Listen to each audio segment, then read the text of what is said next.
Assalamualaikum warahmatullahi wabarakatuh. Alhamdulillah rabbil alamin wassalatu wassalamu ala asyrafil anbiya'i wal mursalin wa ala alihi wa sahbihi ajma'in. Saya Abdul Bar Rabbani bin Abdullah Akhili, nombor metrik 056952. Jadi pada hari ini saya dan rakan sekumpulan akan membentangkan tajuk metodologi dakwah, iaitu manhaj Atifi.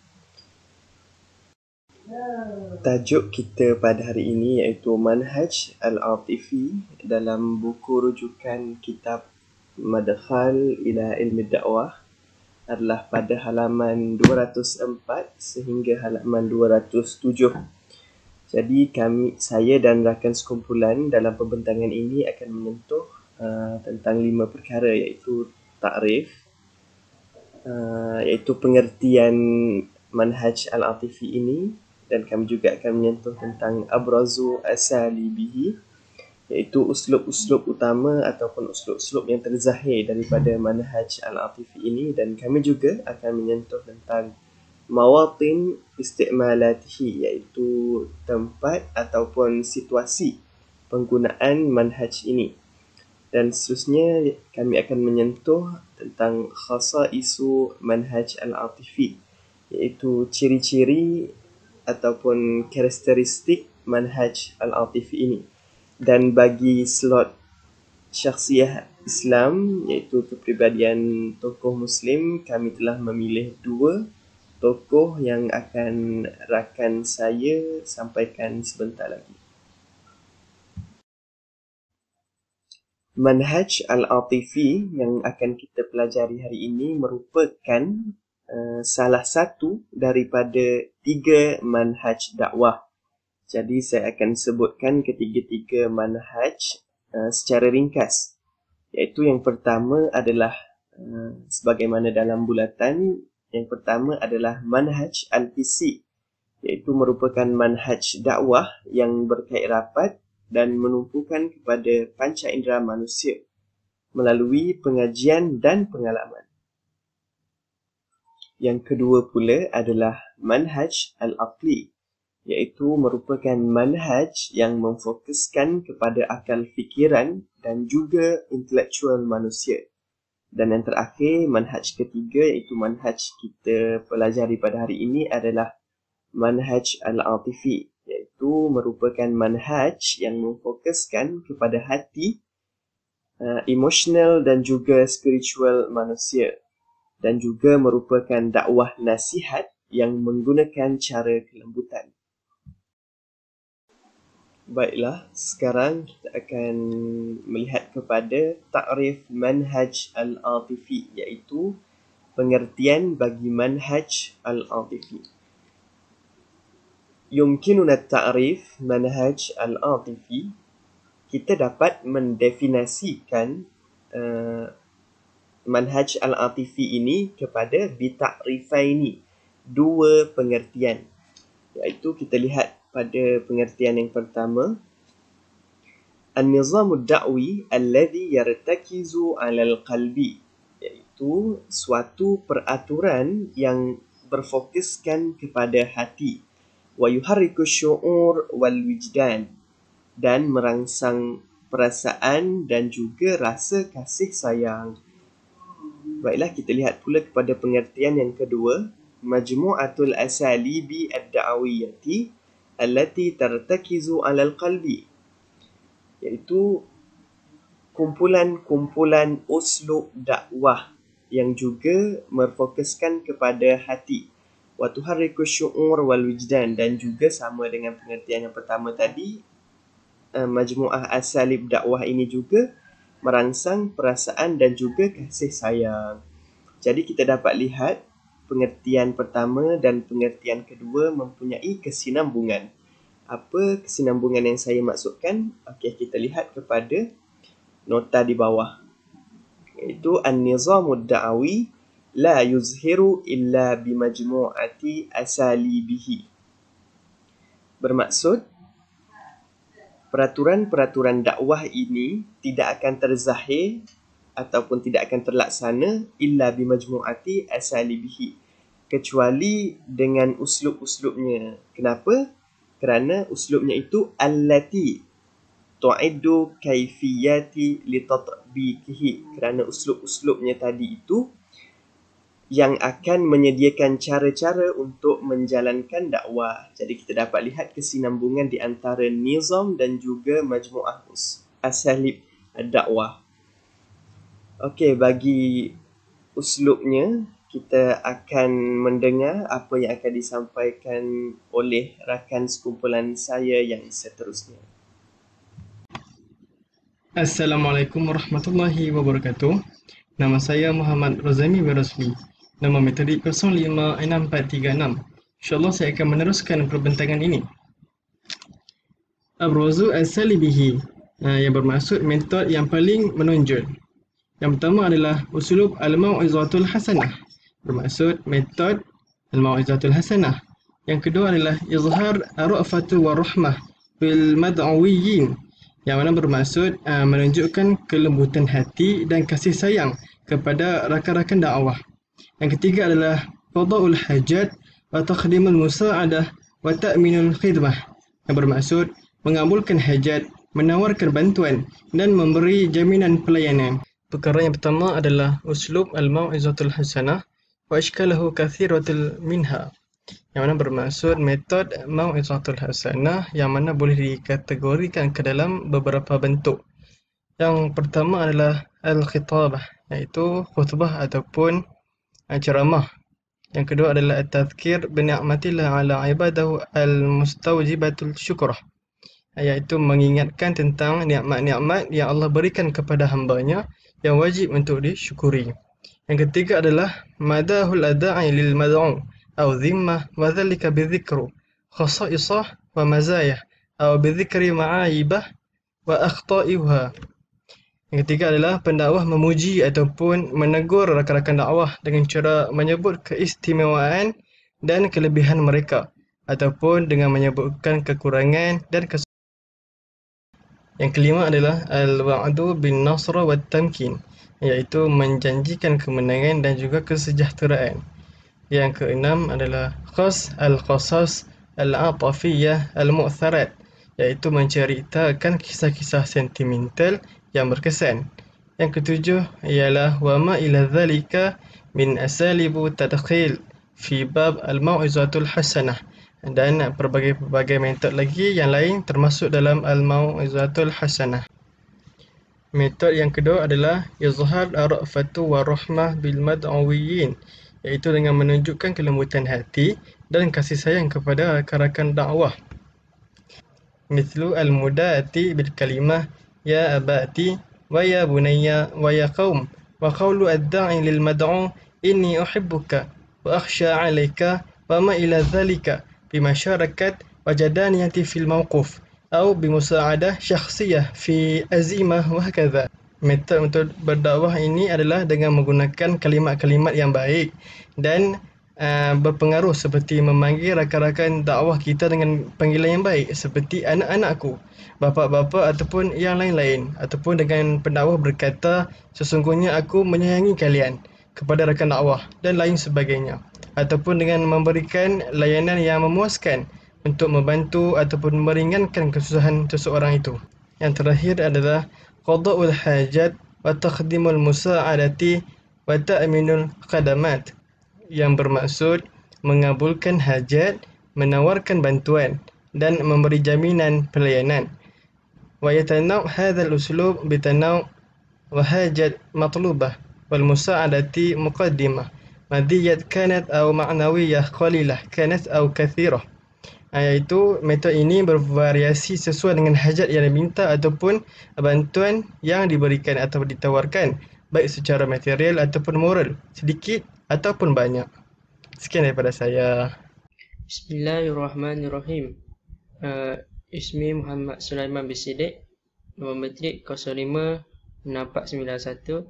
Saya akan menyambung sedikit pembentangan daripada kumpulan 5.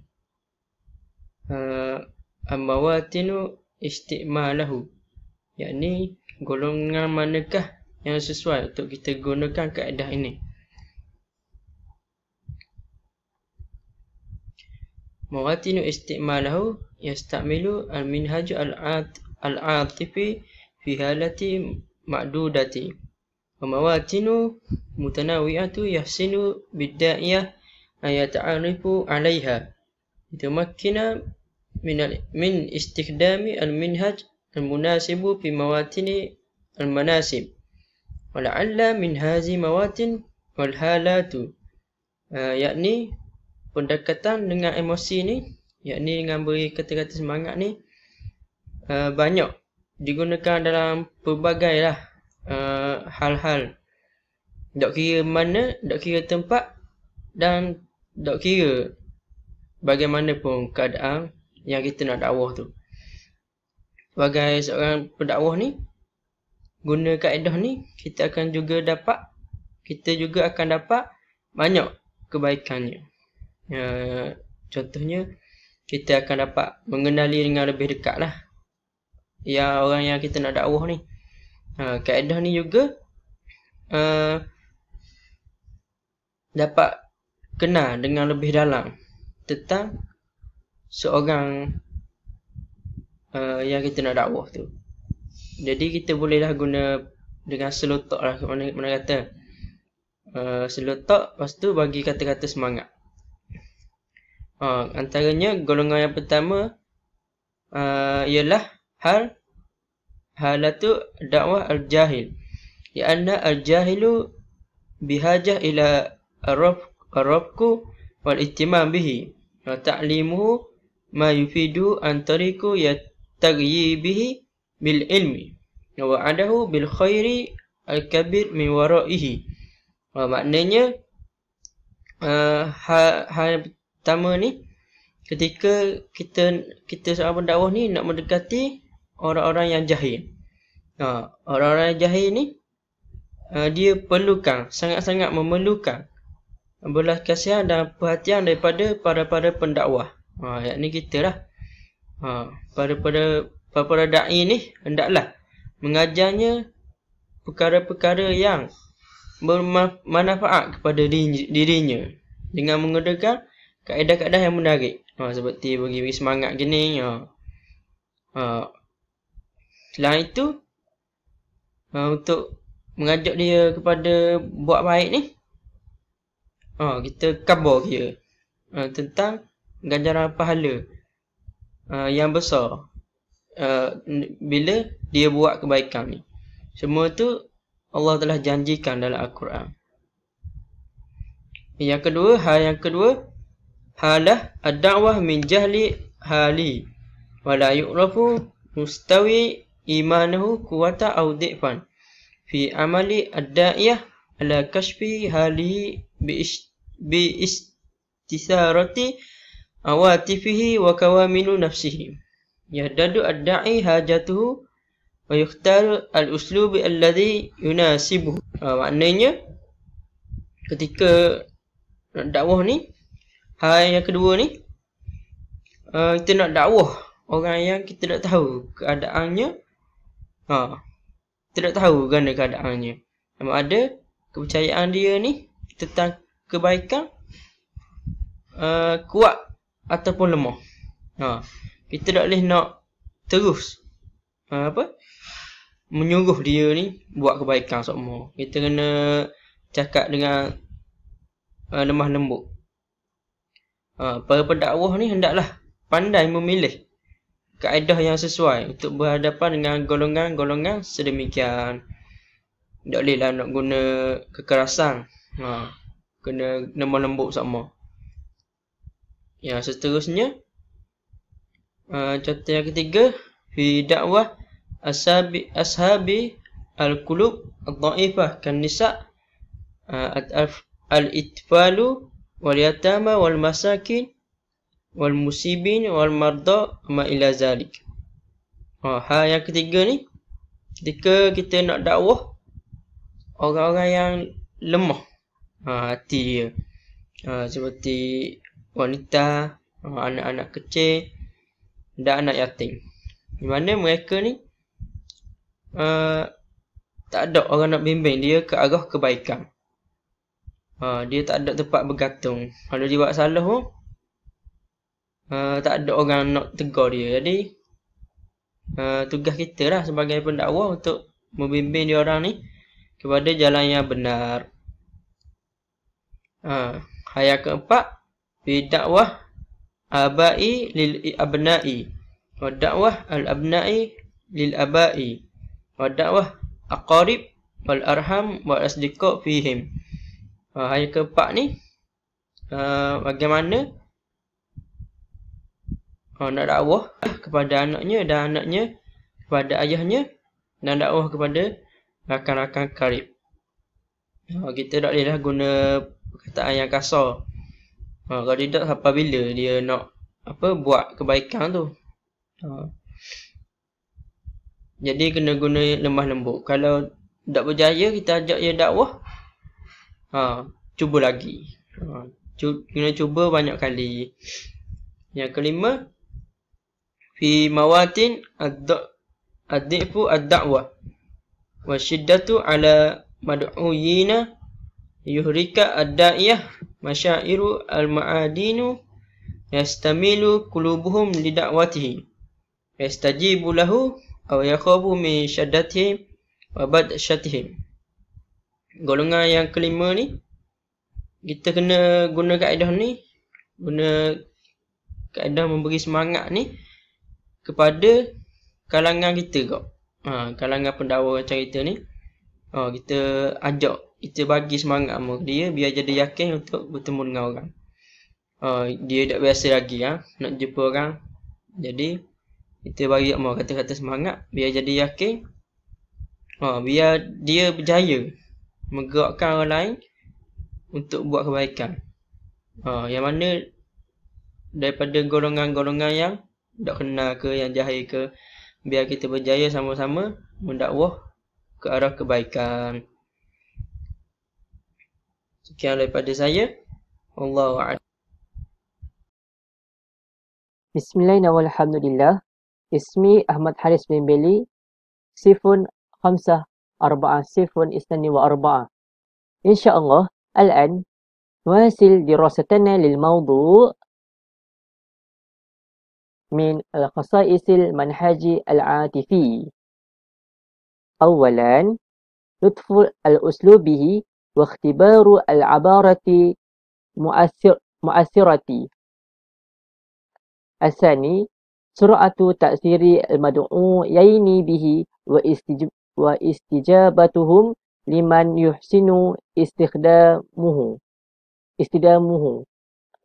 الثالث تخفيف وطاءة عضو أو مخالف ودفع أذاه. الرابع سرعة تهول في أثاره تبعا لتهول العواطف والمشاعر. الخامس سعة دائرة استعماله لأن التابع عاطفي في الناس أغلب في غيره. Apa yang kita bincang pada hari ini adalah pengkhususan dalam manhaj al-atifi, di mana manhaj al-atifi ni seperti kita perkongsian hati ke hati. Jadi yang pertama adalah kita bergaya yang baik, lutfi al-uslubihi, gaya yang baik dalam penyampaian. Jadi gaya yang baik ni kita hendaklah mengikut kesesuaian keadaan. Jika kita keadaan perkongsian orang ramai, keadaan ceramah, guna gaya yang berceramah. Kita guna gaya yang keadaan usrah, guna keadaan yang usrah. Asal ni, kita mempercepatkan, mempengaruhi penonton kita, iaitu dengan audiens kita. Jika kita, audiens kita adalah orang tua, kita guna kaedah yang bersesuaian dengan orang tua. Jika audiens kita adalah orang remaja, kita guna audiens yang baik kepada orang remaja. Jadi janji ada hubungan dua hala di situ. Yang ketiga adalah kita cuba untuk beri tajuk ataupun menyampaikan dakwah dalam keadaan yang tidak membebankan kepada audiens kita supaya mereka faham tentang apa yang kita sampaikan. Yang keempat adalah kita pantas untuk mengubah keadaan jika audiens kita, penonton kita tidak dapat menerima cara kita. Mungkin kita menggunakan cara kaedah tradisional, tapi kita punya audiens dia nak kaedah yang moden. Begitu. Yang terakhir adalah kita mempelbagaikan kaedah kita menyampaikan sesuatu dakwah, sama ada bentuk yang video, lah bentuk keadaan kita bagi makanan, bagi hadiah, Q&A session. Jadi yang paling penting adalah kita dalam kita berdakwah, kita cuba untuk hati ke hati, supaya beri impact yang besar kepada audiens kita dan juga bagi manfaat kepada kita sendiri. Wallahu a'lam. Jadi kita akan sambung seterusnya dalam dua tokoh yang kami sampaikan, iaitu seorang tokoh ulama zaman terdahulu dan seorang tokoh kontemporari.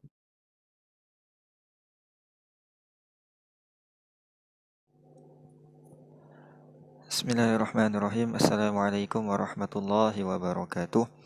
Jadi untuk pembentangan seterusnya, saya akan menyambung berkaitan dengan tokoh yang pertama daripada kumpulan kami, iaitu seorang tokoh yang terkenal di dalam dunia Islam, Imam Asy-Syafi'i rahimahullahu ta'ala.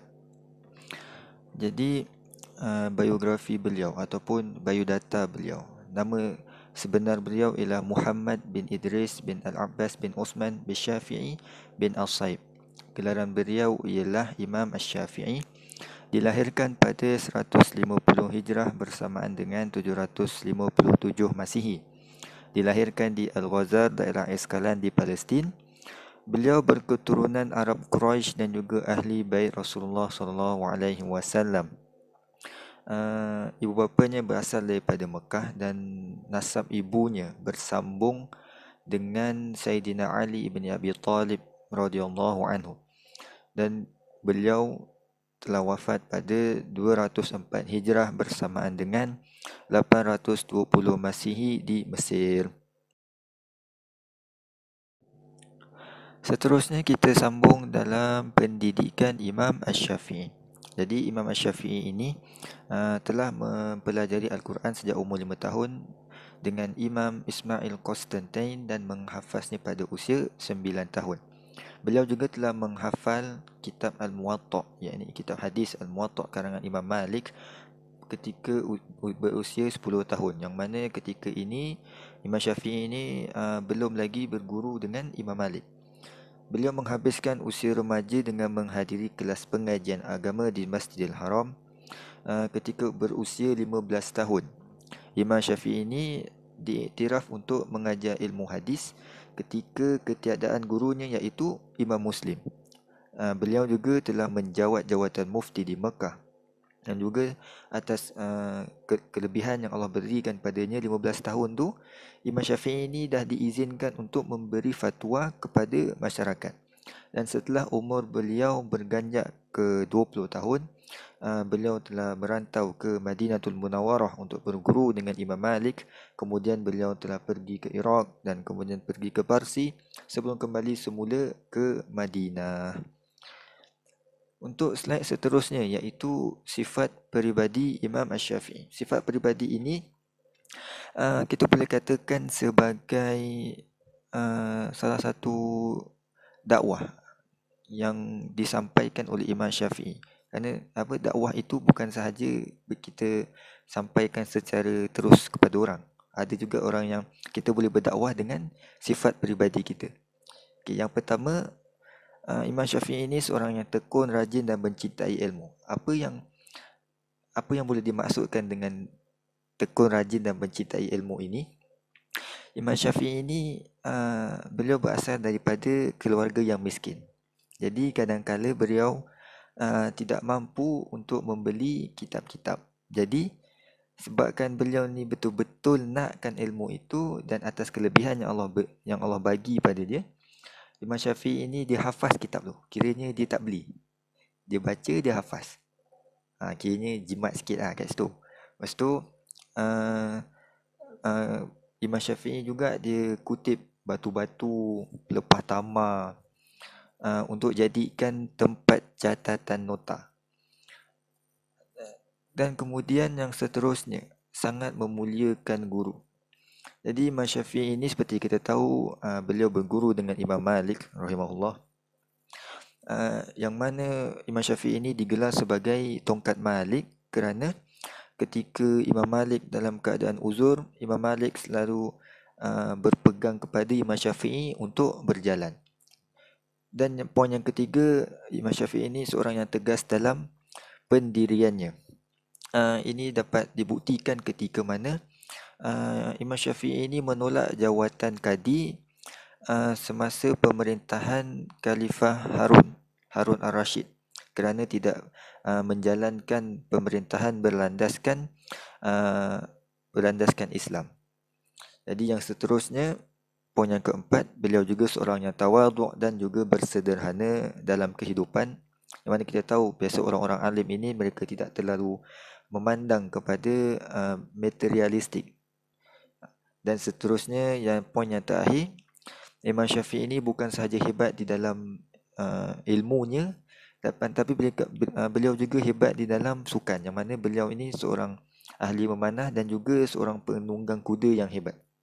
Yang mana beliau pernah mengatakan sekiranya beliau memanah 10 anak panah, maka ke-10 anak panah itu akan mengenai sasaran. Maksudnya betul-betul hebatlah. Kemudian untuk slide yang terakhir, iaitu sumbangan beliau kepada Islam. Yang pertama sekali, beliau ini dikenali sebagai tokoh pembaharuan agama, yakni Mujaddid abad kedua Hijrah. Beliau juga seorang yang ulama dan juga pengarang yang masyhur, seperti contohnya kitab Al-Um dalam bidang fiqh.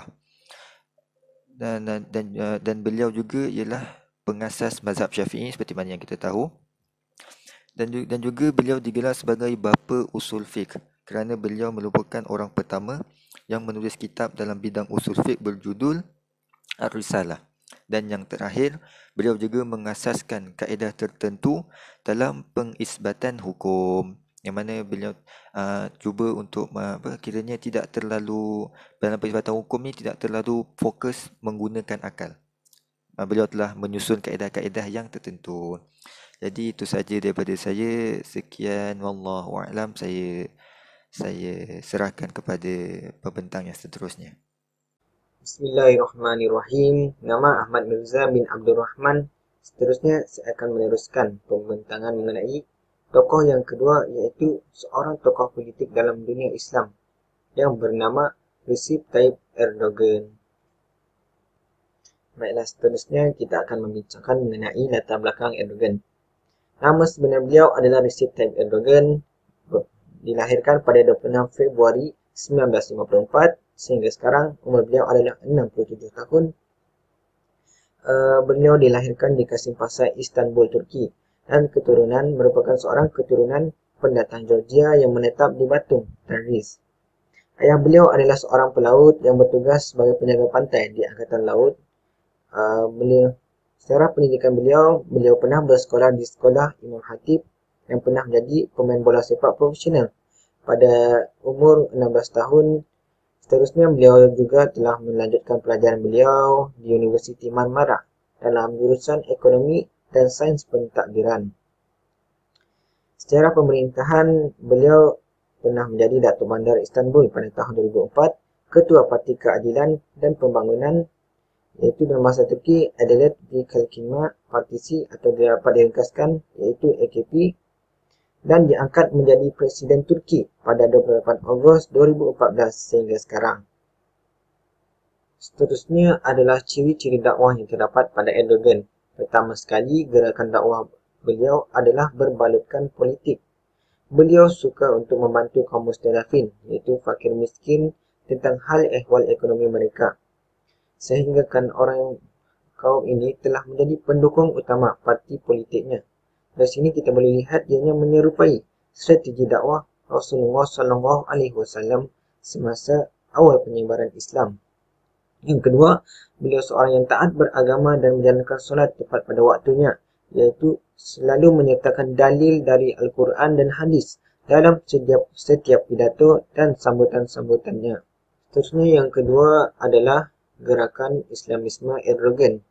Erdogan ini lebih dikenali sebagai ahli politik dan negarawan Islam dan bukan sebagai pendakwah seperti Imam Hassan al-Banna ataupun Muhammad Nasir. Beliau juga berusaha mengembalikan kegemilangan Islam di Turki dengan mengurangkan pengaruh. Seterusnya yang ketiga, Erdogan ini juga memiliki pemikiran dakwah yang kuat. Beliau berani memberi seruan dakwah secara umum, sehingga kan beliau pernah dipenjara selama 10 bulan dan dilarang daripada sebarang aktiviti politik kerana melakukan dakwah tersebut. Namun, setelah keluar daripada penjara, beliau bangkit mengatur strategi-strategi politik dan idea-idea reformasi yang lebih unggul. Baiklah, seterusnya kita akan membincangkan mengenai sumbangan beliau kepada umat Islam. Walaupun banyak kejayaan lain dalam yang diperolehinya semasa memerintah dari segi politik, ekonomi dan ketenteraan. Jadi kita cuma akan fokuskan kepada sumbangan beliau kepada Islam. Pertama sekali, beliau telah mewujudkan pembiayaan pendidikan kepada semua rakyat Turki. Hal ini supaya semua orang dapat menerima pendidikan dan dia beranggapan itu adalah pelaburan dan pembangunan negara di masa hadapan. Yang kedua adalah mengembalikan pengajaran Al-Quran dan hadis di sekolah-sekolah negeri di Turki yang sudah lama dihilangkan kerana pengaruh-pengaruh sekulerisme yang dibawa oleh pemerintah yang sebelumnya.